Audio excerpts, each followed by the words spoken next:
ನೋಡಲ್ಲಿ ಎಷ್ಟು ಮಾಡ್ಯಾರ ನೋಡ್ರಿ ಎಷ್ಟು ಮಾಡ್ಯಾರ ನೋಡ್ರಿ ಎಷ್ಟು ಮಾಡ್ಯಾರ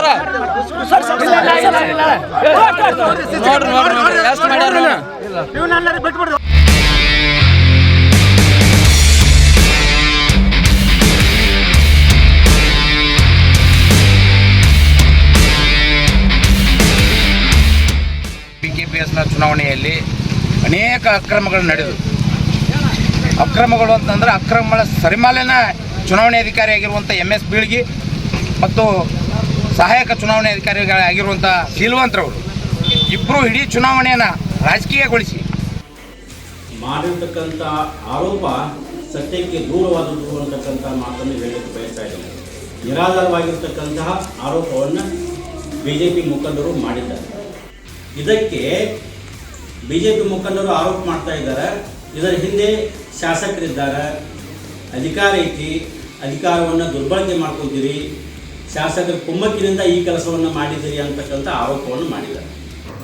ದಿನಾಂಕ 14/7/2024 ನಡೆಯಬೇಕಿದ್ದ ಪ್ರಾಥಮಿಕ ಕೃಷಿ ಪತ್ತಿನ ಸಹಕಾರಿ ಸಂಘ ಗಂಜಾಳರ ಚುನಾವಣೆ ಕುರಿತು ಕೆಲವೊಂದಿಷ್ಟು ಮಾತುಗಳನ್ನು ಎಲ್ಲ ಪತ್ರಿಕಾ ಮಾಧ್ಯಮದ ಸ್ನೇಹಿತರ ಜೊತೆ ಮಾತಾಡಬೇಕು ಅನ್ನುವಂಥ ಉದ್ದೇಶದಿಂದ 14/7/24 ನಡೆಯಬೇಕಾಗಿದ್ದ ಚುನಾವಣೆ ಮುಂದೂಡಲಾಗಿದೆ. ಆ ಚುನಾವಣೆಯಲ್ಲಿ ಸಂಪೂರ್ಣವಾಗಿ ಅಕ್ರಮ ತೊಡಗಿರೋದ್ರಿಂದ ಚುನಾವಣೆ ಮೊದಲ ದಿನದಿಂದನೂ ಕೂಡ ಚುನಾವಣೆ ಅಧಿಕಾರಿಯಾಗಿರುವಂತಹ MS ಬೀಳ್ಗಿರವರು, ಸಹಾಯಕ ಚುನಾವಣೆ ಅಧಿಕಾರಿಯಾಗಿರುವಂತಹ ಸಿದ್ದು ಶೀಲವಂತರವರು ಪ್ರತಿಯೊಂದು ಹಂತದಲ್ಲಿಯೂ ಕೂಡ ಏಕಪಕ್ಷೀಯವಾಗಿ ಕೆಲವು ಅಭ್ಯರ್ಥಿಗಳನ್ನು ಚುನಾವಣೆ ನಾಮಿನೇಷನ್ನಿಂದ ಚುನಾವಣೆ ಸ್ಕೂಟನಿಯಲ್ಲಿ ನಾಮಪತ್ರ ಪರಿಶೀಲನೆ ಸಂದರ್ಭದಲ್ಲಿ ಸುಮಾರು ಭಾರತೀಯ ಜನತಾ ಪಾರ್ಟಿಗೆ ಸಂಬಂಧಿಸಿದಂಥ ಬೆಂಬಲಿತ ಅಭ್ಯರ್ಥಿಗಳಾಗಿದ್ದಂಥ ಸುಮಾರು 5 ಜನ ಅಭ್ಯರ್ಥಿಗಳನ್ನು ತಿರಸ್ಕಾರ ಮಾಡುವ ಮೂಲಕ ಚುನಾವಣಾಧಿಕಾರಿಗಳು ಏಕಪಕ್ಷೀಯವಾಗಿ ಮತ್ತು ಚುನಾವಣೆಯನ್ನು ಒಬ್ಬರ ಪರವಾಗಿ ಮಾಡಲಿಕ್ಕೆ ತಯಾರಿಯನ್ನು ಮಾಡ್ಕೊಂಡು ಬಂದಿದ್ದಾರೆ ಅನ್ನುವಂಥ ಅನುಮಾನ ಮೊದಲಿನಿಂದಲೂ ಕೂಡ 5 ಜನ BJP ಬೆಂಬಲಿತ ಅಭ್ಯರ್ಥಿಗಳನ್ನು ತಿರಸ್ಕರಿಸುವ ಮೂಲಕ ಚುನಾವಣೆಯನ್ನು ಏಕಪಕ್ಷೀಯವಾಗಿ ನಡೆಸಬೇಕು ಅನ್ನುವಂತಹ ತೀರ್ಮಾನದೊಂದಿಗೆ ಅವರು ಬಂದಿದ್ದಾರೆ ಅನ್ನುವಂಥ ಅನುಮಾನ ಅವತ್ತೇ ಎಲ್ಲ ಅಭ್ಯರ್ಥಿಗಳಲ್ಲಿ ಆರಂಭವಾಯಿತು. ಅವತ್ತು 5 ಅಭ್ಯರ್ಥಿಗಳನ್ನು ನಾಮಪತ್ರ ತಿರಸ್ಕಾರ ಮಾಡಿರುವುದನ್ನು ಪ್ರಶ್ನಿಸಿ 5 ಜನ ಅಭ್ಯರ್ಥಿಗಳು ಹೈಕೋರ್ಟ್ನ ಮೆಟ್ಟಿಲನ್ನು ಏರಿದಾಗ 3 ಜನ ಅಭ್ಯರ್ಥಿಗಳು ಅವರಿಗೆ ಕೊಡಬೇಕಾದ ಚಿಹ್ನೆಯನ್ನು ಕೊಡಬೇಕು ಅನ್ನುವಂಥ ಆದೇಶವನ್ನು ಧಾರವಾಡದ ಹೈಕೋರ್ಟು ಮಾಡಿದ ನಂತರ 12ನೇ ತಾರೀಕಿಗೆ ಹೈಕೋರ್ಟ್ನ ಆದೇಶ ಆಗ್ತದೆ.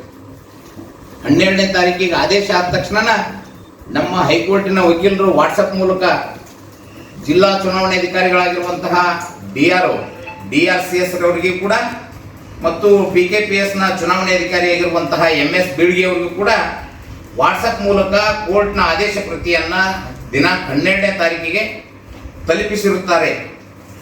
ಆದರೂ ಕೂಡ ಚುನಾವಣೆ ಅಧಿಕಾರಿಗಳು ಚಿಹ್ನೆ ಕೊಡುವಲ್ಲಿ ಸಾಕಷ್ಟು ವಿಳಂಬವನ್ನು ಮಾಡಿ 14ನೇ ತಾರೀಕಿಗೆ ಚುನಾವಣೆ ನಡೀಬೇಕು, 13ನೇ ತಾರೀಕಿಗೆ ಚಿಹ್ನೆಯನ್ನು ಕೊಡ್ತಿದ್ದಾರೆ 3 ಗಂಟೆಗೆ, ಸರಿಸುಮಾರು 3 ಗಂಟೆಗೆ ಚಿಹ್ನೆಯನ್ನು ಕೊಡಲಿಕ್ಕೆ ಆಗಮಿಸ್ತಾರೆ. ಅವತ್ತು ಸ್ಕೂಟ್ನಿಯ ದಿನವೂ ಕೂಡ ಏನು ಬೆಳಗ್ಗೆ ಬಂದು ಎಲ್ಲ ಅಭ್ಯರ್ಥಿಗಳ ಎದುರಿಗೆ ಸ್ಕೂಟ್ನಿಯನ್ನು ಮಾಡಬೇಕಾಗಿತ್ತು. ಆಯಾ ಅಭ್ಯರ್ಥಿಗಳನ್ನು ಕರೆದು ಅವರ ಎದುರಿಗೆ ಪರಿಶೀಲಿಸಬೇಕಾಗಿತ್ತು. ಆದರೆ ಏಕಾಏಕಿ 1 ಗಂಟೆ 5 ಜನ ಕೇವಲ 5 ಜನ ಅಭ್ಯರ್ಥಿಗಳನ್ನು ಒಳಗಡೆ ಕರೆದು ನಿಮ್ಮ ನಾಮಪತ್ರವನ್ನು ತಿರಸ್ಕಾರ ಮಾಡಲಾಗಿದೆ ಅನ್ನುವಂಥ ಹೇಳಿಕೆಯನ್ನು ಕೊಟ್ಟರೆ ಅದಕ್ಕೆ ಹಿಂಬರವನ್ನು ಕೊಟ್ಟಿಲ್ಲ. ಯಾಕೆ ತಿರಸ್ಕಾರ ಮಾಡಿರಿ ಅನ್ನುವಂಥ ಹಿಂಬರವನ್ನು ಬೋರ್ಡ್ ಹಚ್ಚಿದ್ದಾರೆ, ಬೋರ್ಡ್ನಲ್ಲಿ ನೋಡ್ಕೋಬೇಕು ಅನ್ನುವಂಥ ಮಾತನ್ನು ಅವತ್ತು ಚುನಾವಣೆ ಅಧಿಕಾರಿಗಳು ಹೇಳಿದ್ದಾರೆ. ಅದಾಗಿಯೂ ಕೂಡ ಬಹಳಷ್ಟು ಒತ್ತಾಯವನ್ನು ಮಾಡಿದ ನಂತರ ಬಹಳಷ್ಟು ಅಲ್ಲಿ ಗದ್ದಲ ಆದ ನಂತರ ಚುನಾವಣೆ ಅಧಿಕಾರಿಗಳು ಯಾಕೆ ತಿರಸ್ಕಾರ ಮಾಡಿದ್ದೀನಿ ಅನ್ನುವಂಥ ಪ್ರತಿಯನ್ನು 5 ಜನರ ಪ್ರತಿಯನ್ನು ಯಾಕೆ ತಿರಸ್ಕಾರ ಮಾಡಿದ್ದೀನಿ ಅನ್ನುವಂಥ 5 ಜನರ ಪ್ರತಿಯನ್ನು ಕೊಟ್ಟು ಅಲ್ಲಿಂದ ತೆರಳ್ತಾರೆ. ಆದರೆ ನಮಗೆ ಚಿಹ್ನೆಯನ್ನು 8ನೇ ತಾರೀಕಿಗೆ ಅಲ್ಲಿ ಬೋರ್ಡ್ನಲ್ಲಿ ಹಚ್ಚಿ ಹೋಗ್ತಾರೆ. ಆದರೆ ಚುನಾವಣೆ ಪ್ರೊಸೆಸ್ನಲ್ಲಿ 10ನೇ ತಾರೀಕಿಗೆ ಚಿಹ್ನೆಯನ್ನು ಕೊಡಬೇಕಾಗಿತ್ತು. ಆದರೆ 8ನೇ ತಾರೀಕಿಗೆ ಚಿಹ್ನೆಯನ್ನು ಉಳಿದ ಅಭ್ಯರ್ಥಿಗಳ ಚಿಹ್ನೆಯನ್ನು ಕೊಟ್ಟು ಏನು 3 ಜನ ಅಭ್ಯರ್ಥಿಗಳನ್ನು ಅವಿರೋಧ ಅಂತ ಘೋಷಣೆ ಮಾಡಿ ಅಲ್ಲಿ ಘೋಷಣೆಯನ್ನು ಬೋರ್ಡ್ನಲ್ಲೇ ಚುನಾವಣೆ ನೋಟಿಸ್ ಬೋರ್ಡ್ನಲ್ಲೇ ಅಂಟಿಸಿ ಹೋಗ್ತಾರೆ. ಅದರ ನಂತರ ನಮ್ಮ ಹೈಕೋರ್ಟ್ ಆದೇಶದ ನಂತರ 13ನೇ ತಾರೀಕಿಗೆ 3 ಗಂಟೆಗೆ ಸಾಕಷ್ಟು ನಮ್ಮ ಅಭ್ಯರ್ಥಿಗಳು 3 ಗಂಟೆ ನಂತರ ಪ್ರತಿ ಮನೆಗೆ ಮತದಾರರ ಮನೆಗೆ ಸಹಕಾರಿಗಳ ಮನೆಗೆ ಹೋಗಿ ಏನು ಭೇಟಿಯನ್ನು ಮಾಡಿ ಅವರು ತಮ್ಮ ಗೆಲುವಿಗೋಸ್ಕರ ಏನೆಲ್ಲ ಪ್ರಯತ್ನಗಳನ್ನು ಮಾಡಬೇಕು ಅನ್ನುವಂಥ ಪ್ರಯತ್ನದಲ್ಲಿ ಚುನಾವಣೆಯನ್ನು ಮಾಡ್ತಿದ್ರು. ಆದರೆ 14ನೇ ತಾರೀಕಿಗೆ ಬೆಳಗ್ಗೆ ಏನು ಮತದಾನ 9 ಗಂಟೆಗೆ ಮತದಾನ ಆರಂಭವಾಗಬೇಕಿತ್ತು. ಅದಕ್ಕಿಂತನೂ ಪೂರ್ವದಲ್ಲಿ ಮತದಾನ ಆರಂಭವಾಗೋದಕ್ಕಿಂತ ಪೂರ್ವದಲ್ಲಿ ಏನು ಏಜೆಂಟ್ರು ನಮ್ಮ ಅಭ್ಯರ್ಥಿಗಳ ಕಾರ್ಡನ್ನು ತೆಗೆದುಕೊಳ್ಬೇಕು, ಏಜೆಂಟ್ರ ಕಾರ್ಡನ್ನು ತೆಗೆದುಕೊಳ್ಬೇಕು. ಅಂಥ ಸಂದರ್ಭದಲ್ಲಿ ಚುನಾವಣೆ ಅಧಿಕಾರಿಗಳ ನಡವಳಿಕೆ ಬಹಳಷ್ಟು ಅನುಮಾನಾಸ್ಪದವಾಗಿ ಇರ್ತದೆ. ನಮ್ಮ ಅಭ್ಯರ್ಥಿಗಳಿಗೆ ಮತ್ತು ನಮ್ಮ ಅಭ್ಯರ್ಥಿಗಳ ಏಜೆಂಟ್ರಿಗೆ ಬಹಳಷ್ಟು ಅನುಮಾನಾಸ್ಪದವಾಗಿ ಅಲ್ಲಿರುವಂಥ ಬ್ಯಾಲೆಟ್ಗಳನ್ನು ಚೇರ್ ಕೆಳಗಿಡೋದು, ತೆಗೆದು ಒಳಗಡೆ ಇಡೋದು, ಬ್ಯಾಗ್ನಲ್ಲಿ ಇಡೋದು, ಈ ಥರ ಅವ್ರ ನಡವಳಿಕೆ ಇರ್ತದೆ.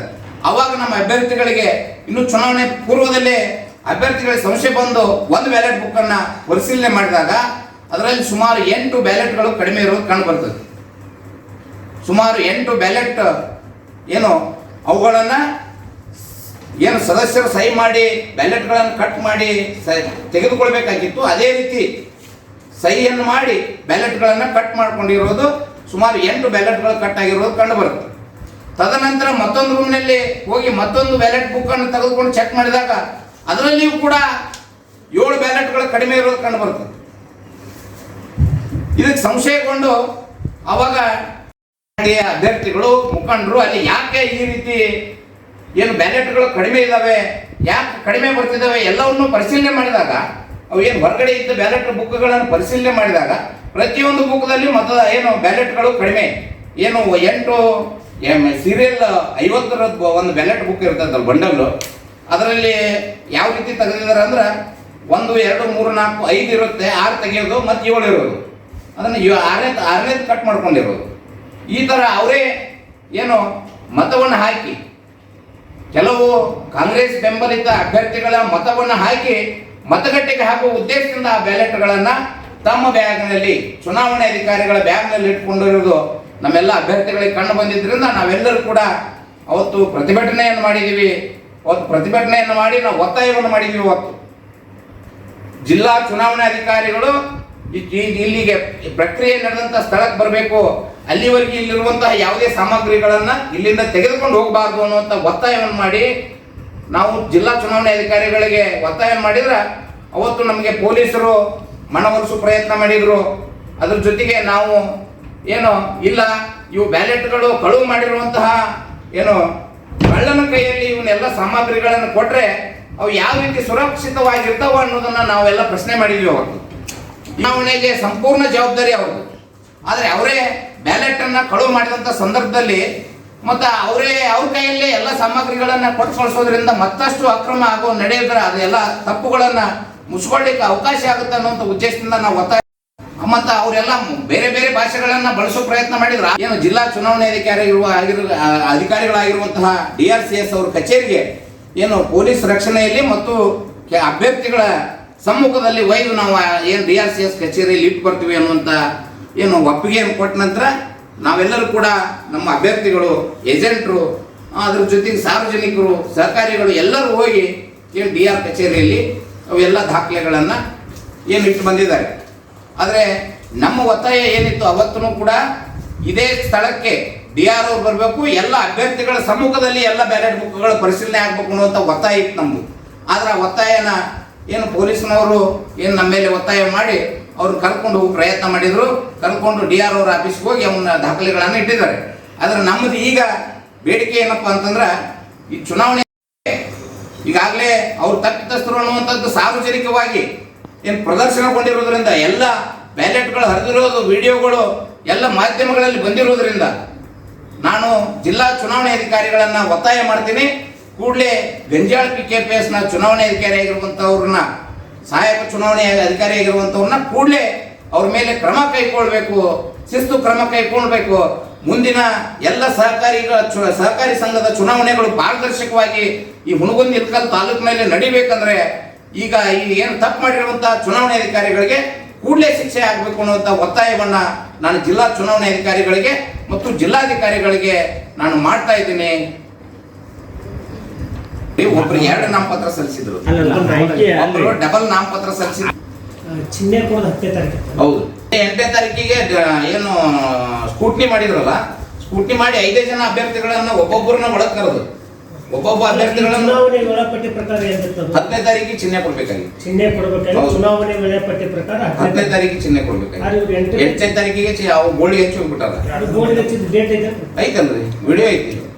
ಅಲ್ಲ ಆ ಡೇಟ್ ಹಾಕಿದ್ದು ಹುಡುಕ ಡೇಟ್ ಹಾಕಿರಲ್ರಿ, 10 ದಿನ ಕೊಡ್ಬೋದು. ಅದರೊಳಗೆ ಡೇಟ್ 8 ಹಾಕಿ ಪ್ರಕಟಗೊಳಿಸ್ತಾರೆ. ಹೌದು, 8 ಹಾಕಿ ಪ್ರಕಟಣೆ ಬೋರ್ಡ್ ಹೆಚ್ಚರಿ.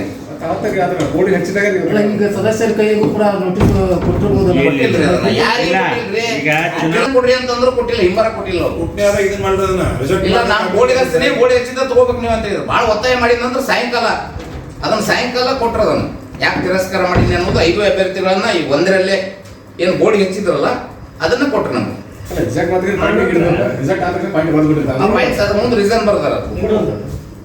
ಮೊನ್ನೆ ಕಾಂಗ್ರೆಸ್ನವರು ಮುಖಂಡರು ಬ್ಲಾಕ್ ಕಾಂಗ್ರೆಸ್ ಅಧ್ಯಕ್ಷರು ಇದೇ ವಿಷಯವಾಗಿ ಪ್ರೆಸ್ ಮೀಟ್ ಮಾಡಿದರು. ಬಿಜೆಪಿಯವರು ಶಾಸಕರ ಮೇಲೆ ಇದನ್ನು ಆರೋಪ ಮಾಡ್ತಾರೆ. ಶಾಸಕರಿಗೆ ಈ ಚುನಾವಣೆಗೆ ಸಂಬಂಧವಿಲ್ಲ ಅಂತ ಅವರು. ಶಾಸಕರು ಈ ಚುನಾವಣೆಗೆ ಸಂಬಂಧ ಇಲ್ಲದೆ ಇದ್ರೆ ಯಾವ ಆಧಾರದ ಮೇಲೆ, ಯಾರ ಧೈರ್ಯದ ಮೇಲೆ, ಯಾರ ಸೂಚನೆ ಮೇಲೆ ಇವರು ಈ ರೀತಿ ಎಲ್ಲ ಚುನಾವಣೆಯಲ್ಲಿ ನಡ್ಕೊಂಡ್ರು? ಚುನಾವಣೆ ಅಧಿಕಾರಿಗಳು ಒಂದು ವೇಳೆ ಅವರು ಕಾಂಗ್ರೆಸ್ ಮುಖಂಡರು ಹೇಳಿದಂಗೆ ಶಾಸಕರು ಇದರಲ್ಲಿ ಪಾತ್ರ ಇಲ್ಲ ಅಂತಂದ್ರ ಇವ್ರು ಯಾರ ಸೂಚನೆ ಮೇಲೆ ನಿಯಮ ಮೀರಿ ಚುನಾವಣೆ ಪ್ರಕ್ರಿಯೆಯನ್ನು ಅಕ್ರಮ ಮಾಡಿದ್ರು ಅಂತ ನಾ ಪ್ರಶ್ನೆ ಮಾಡ್ತೀನಿ. ನಾವು ಆ ಬ್ಯಾಲೆಟ್ ಪೇಪರ್ ಹರ್ಕೊಂಡು ಹೋಗಿದ್ರ ನಾವು ಅವತ್ತು ಅರ್ಜಿ ಕೊಟ್ಟಿವಿ. ಇಲ್ಲಿ ಅವತ್ತ ಚುನಾವಣೆ ಅಧಿಕಾರಿಗೆ ಅರ್ಜಿ ಕೊಟ್ಟಿವಿ. ನಾವು ಏನಂತ ಅರ್ಜಿ ಕೊಟ್ಟಿವಿ? ಅಧಿಕಾರಿಗಳು ಹರ್ಕೊಂಡಿದ್ದಾರೆ, ಕೂಡಲೇ DR ಅವರು ಸ್ಥಳಕ್ಕೆ ಬರಬೇಕು, DR ಅವರು ಸ್ಥಳ ಮಜರ್ ಮಾಡಬೇಕು, DR ಅವರು ಎಲ್ಲ ಅಭ್ಯರ್ಥಿಗಳ ಎದುರಿಗೆ ಅವನ್ನ ಬ್ಯಾಲೆಟ್ಗಳ ಪರಿಶೀಲನೆ ಆಗಬೇಕು ಅನ್ನುವಂಥ ಮನವಿಯನ್ನು ಅವತ್ತೇ ಕೊಟ್ಟಿದ್ವಿ. ನಾವೇ ಕೊಡ್ತಿದ್ವಿ, ನಮ್ಮ ಅಭ್ಯರ್ಥಿಗಳು ಯಾಕೆ ಕೊಡ್ತಿದ್ರು? ನಮ್ಮ ಅಭ್ಯರ್ಥಿಗಳ ಬ್ಯಾಲೆಟ್ ಹರಿದಿದ್ರು. ಸರ್, ಇನ್ನೊಂದು ಪ್ರಶ್ನೆ. ಇವರು ಪ್ರಕಾಶ್ ಗೌಡ್ರು ಆ ಭಾಗದ ಪ್ರಮುಖರು. ಇವ್ರ ಅಭ್ಯರ್ಥಿಗಳ ಇವ್ರು ರಿಜೆಕ್ಟ್ ಮಾಡಿದ್ದು ಇವ್ರದೇ, 3B ಒಳಗೆ ರಿಜೆಕ್ಟ್ ಮಾಡಿದ್ದು ಇವ್ರದೇ. ಏನು ರೀಸನ್ ಹೇಳಿದ್ರಿ ಅಜ್ಜರ್ ಅವರು? ನಿಮ್ಗೆ ರೀಸನ್ ಏನಿದ್ರಿ ರಿಜೆಕ್ಟ್ ಮಾಡುತ್ತೆ? ರಿಜೆಕ್ಟ್ ಎದಕ್ಕೆ ಮಾಡ್ತೀವಿ ಅಂತ ತೋರಿಸಲಿಲ್ಲ. ಸರ್ಟಿಫಿಕೇಟ್ ಪ್ರಕಾಶ್ ಚುನಾವಣೆ ಸಲುವಾಗಿ ಅಂತ ಸೀಲ್ ಹಾಕ್ಬಿಟ್ಟಾರೆ ಸರ್.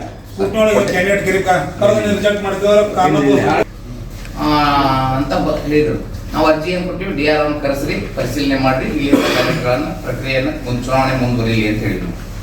ಇಷ್ಟು ಹೇಳಿದ ನಂತರ ಅವ್ರಿಗೆ ಏನು ಸರಿಯಾಗಿ ಏನು ಅವರಿಗೆ ಯಾರು ಪಾಠ ಮಾಡಿಲ್ಲ ಅಂತ ಅನ್ಸುತ್ತೆ ನನಗೆ. ಪಾಠ ಮಾಡೋರು ಅರ್ಧ ಪಾಠ ಮಾಡಿದ್ದಾರೆ ಅವರಿಗೆ, ಮುಖಂಡರಿಗೆ ಪ್ರೆಸ್ ಮೀಟ್ ಮಾಡಿ ಮುಖಂಡರಿಗೆ ಪಾಠ ಮಾಡಿದ್ರಲ್ಲ, ಅವರಿಗೆ ಅರ್ಧ ಪಾಠನ ಮಾಡಿದ್ದಾರೆ. ಅಲ್ಲಿ ಚುನಾವಣೆ ಪ್ರಕ್ರಿಯೆಗಳು ಏನ್ ನಡೆದೈತೆ ಹೋಗಿ DR ಅವರಿಗೆ ಮತ್ತು ಜಿಲ್ಲಾಧಿಕಾರಿಗಳಿಗೆ ಮತ್ತು DDP ಅವರಿಗೆ ಹೋಗಿ ಈ ರೀತಿ ನಿಮ್ಮ ಅಧಿಕಾರಿಗಳು ತಪ್ಪಾಗಿ ಚುನಾವಣೆ ನಡೆಸಿದಾರ, ಚುನಾವಣೆ ಅಕ್ರಮ ಮಾಡಿದಾರ, ಅವ್ರ ಮೇಲೆ ಶಿಸ್ತು ಕ್ರಮ ಶೀಘ್ರದಲ್ಲಿ ಈ ಚುನಾವಣೆ ಮತ್ತೆ ನೆಕ್ಸ್ಟ್ ಚುನಾವಣೆ ಪ್ರಕ್ರಿಯೆ ಸ್ಟಾರ್ಟ್ ಆಗೋದ್ರೊಳಗೆ ಅವ್ರ ಮೇಲೆ ಶಿಸ್ತು ಕ್ರಮ ಆಗ್ಬೇಕು ಅನ್ನೋ ಒತ್ತಾಯವನ್ನು ಜಿಲ್ಲಾಧಿಕಾರಿಗಳಿಗೂ ಮಾಡಿದೀವಿ.